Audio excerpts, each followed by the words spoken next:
돈이 많은 기업은 당연히 탄탄하니까 좋지 않냐라는 시각으로 이제 보시는데, 우리가 만나는 대표님들은 대부분 이제 가족법인으로서 향후에 본인이 은퇴를 하거나 아니면 가업 승계를 일반적으로 진행을 하시죠. 그분들 입장에서는 과다한 금액이 쌓였을 경우에는 단기적으로 나중에 그 방향성에 맞춰서. 안녕하세요 여러분, 에이마이 대표 여종주입니다. 오늘은 정성호 세무사님 모셨습니다. 반갑습니다 세무사님. 네, 안녕하세요. 정성호 세무사입니다. 네. 초대해 주셔서 감사합니다. 네. 우리 세무사님은 에이마이 강사로 전국에서 금융영업을 열심히 하고 계시는 금융영업인들 대상으로 강의도 많이 하고 계시고, 또 세무사님이시면서 또 다른 세무사님들 대상으로 강의도 좀 많이 하고 계십니다. 그래서 오늘은 금융영업인들 대상으로 2025년 우리가 어떤 포인트로 좀 법인영업을 좀 할 수 있을까, 또 경영인정기나 종신보험 세일즈를 극대화시키기 위해서 어떤 부분을 좀 준비해야 될까, 이런 관점으로 정성호 세무사님 모시고 말씀을 좀 나누도록 하겠습니다. 네. 우리 세무사님은 언제부터 좀 강의를 하셨어요? 강의를 본격적으로 하게 된 거는 24년 초부터 본격적으로 강의를 좀 많이 하게 된 것 같습니다. 본인은 이제 2024년 초라고 하지만 2022년부터 제가 알기로는 이제 소규모의 강의를 좀 많이 했었고, 네네. 그때 이제 특히 보험회사들, 원수사나 GA 대상으로 좀 많이 하셨었고, 네. 제가 기억에 남는 거는 강사분들 한 20분 정도가 강의를 쭉 했었는데, 강의들 후기가 좀 만점이 나와서 네. 저희 에이마이 자체적으로도 좀 이슈가 됐었죠. 네. 에이마이는 참고로 이제 강사분들이 강의를 하고 나면 리뷰를 쭉 받아서 강사분들 점수 체크와 보완해야 될 점들을 계속 백업을 하면서 강사분들 성장시키게끔 자료나 이런 것들을 제공해드리는데, 네. 그때 아마 이제 만점을 받아서 22년부터 좀 했었다라고 좀 생각이 드는 거고, 네. 우리 정성호 세무사님은 겸손하게 이제 24년 말씀해 주신 건 아마 이제 대규모 강의, 그렇죠? 한 100명 이상의 이제 강의들을 좀 말씀해 주신 것 같아요. 강의를 좀 이제 하시면서 네. 전국에서 그래도 우리는 이제 뭐 지식을 쌓는 것도 중요하지만 어떻게 하면 계약을 조금 더 할 수 있을까? 네네. 어떻게 하면 어렵게 만난 고객분한테 시간을 좀 더 할애받아서 네. 상담을 좀 할 수 있을까? 이제 이런 게 우리의 바람이거든요. 네. 그런 관점에서 우리 세무사님이 강의할 때 네. 어떤 부분에 일단은 좀 포인트를 많이 두시나요? 여러 주제로 강의를 드릴 때 처음으로 생각하는 거는 최대한 쉽게 설명하자라는 게 이제 제 포인트인 것 같아요. 법인 영업을 이제 처음 시작하고자 하시는 분들도 계시고, 기존에 이제 법인 영업을 하나 조금은 추상적인 개념으로 이제 접근하신 분들은 두려움 같은 것도 분명히 있으실 거거든요. 그래서 범위를 너무 확대하고자 하는 것보다는 작은 거 하나라도 최대한 쉽게 설명드려서 본인만의 무기가 좀 제대로 탑재될 수 있도록 만들어 드린 게 아무래도 좀 좋게 봐주신 이유지 않을까 생각을 하고 있습니다. 저희도 작년에 저희 에이마이에서 전체 진행했던 강의들 리뷰를 좀 받아보면 어렵다라는 내용이 좀 있습니다. 에이마이 강의는 아무래도 전문직 강사분들이 강의를 하고 조금 어렵다. 근데 이게 저희한테는 좋은 점이 아니어서 올해 에이마이가 나가야 되는 방향 중에 하나는 최대한 수강생분들, 현장에서 영업하시는 분들이 이해할 수 있게끔 쉽게 그분들의 눈높이에 맞게끔 해야겠다라는 게 올해 에이마이의 가장 큰 방향이기도 합니다. 네, 우리 또 정성호 세무사님이 그런 부분도 좀 잘 이해해 주시고, 네. 우리 영업하시는 분들 눈높이에서 쉽게 한다라는 게 꼭 나쁘다라는 게 아니라 네. 그들의 눈높이에 맞아야 더 좋은 강의이기 때문에 네. 오히려 어렵게 하는 강의보다 쉽게 하는 강의가 더 어렵고, 쉽게 강의를 할 수 있는 분이 진짜 훌륭한 강사분이라고 생각을 합니다. 그런 취지에서 아마 정성호 세무사님이 금융영업인들 사이에서 좀 인기가 있는 것 같아요. 네. 주로 어떤 내용의 이제 강의를 많이 하시나요? 저는 처음부터 제가 갖고 있는 것 중에 가장 좀 자신이 있는 걸 설명드리는 게 맞겠다 생각을 했고요. 지금까지도 그 처음에 컨셉 그대로를 계속 업그레이드를 시키고 있거든요. 그 주제가 바로 급여 배당 퇴직금을 설계해드리는 것. 그게 제 주제입니다. 법인의 이제 급여, 네. 배당, 네. 퇴직금을 네. 세팅을 해드림으로써 네. 그 법인 대표님한테 도움도 좀 드리고, 네. 또 거기서 일부분은 이제 금융영업, 네. 흔히 얘기하는 이제 경영인정이나 종신보험으로 좀 연결시키는 네. 그런 것들을 좀 많이 강의를 하고 계신 거죠. 예, 맞습니다. 네. 그럼 우리가 하나씩 좀 얘기를 나눠볼게요. 네.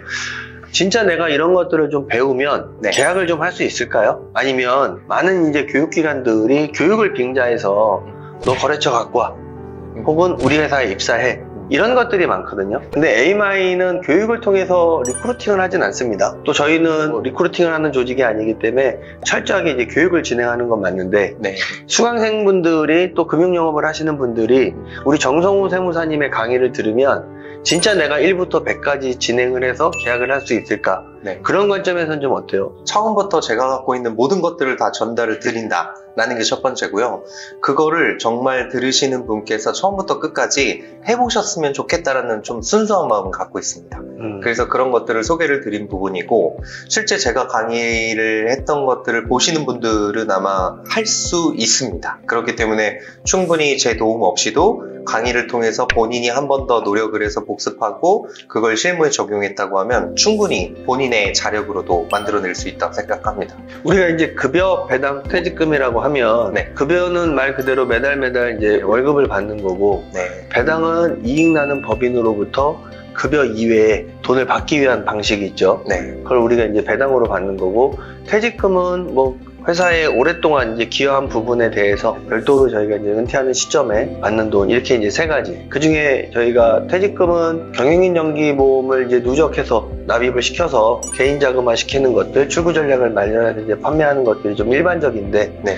급여 배당을 활용해서 이제 보험 스트레지를 연게 된다. 네. 먼저 이제 어떤 컨셉인지 좀 설명을 해주시겠어요? 우리가 만나는 대표님들은 법인의 대표이사는 물론이거니와 대부분 다 주식을 다 갖고 계시는 대표님들일 가능성이 높죠. 사실 저희는 이제 상장 회사보단 비상장 회사들을 좀 많이 만나니까. 네, 맞습니다. 그러면 결과적으로는 이분은 대표이사이자 주주분들을 저희는 동시간대로 만나게 되는 건데, 그분들이 법인에서 이제 돈을 흔히 말해서 빼온다는 얘기죠. 빼는 방법은 대부분 급여만 있다고 생각을 하시거든요. 그러면 저는 그분들에게 급여뿐만 아니라 급여를 받는다는 거는 차후에 퇴직금을 수령할 수도 있는 것이고, 그리고 대표님은 대표이사이면서도 주주이기 때문에 배당이라는 것도 매년 실행을 할 수 있다.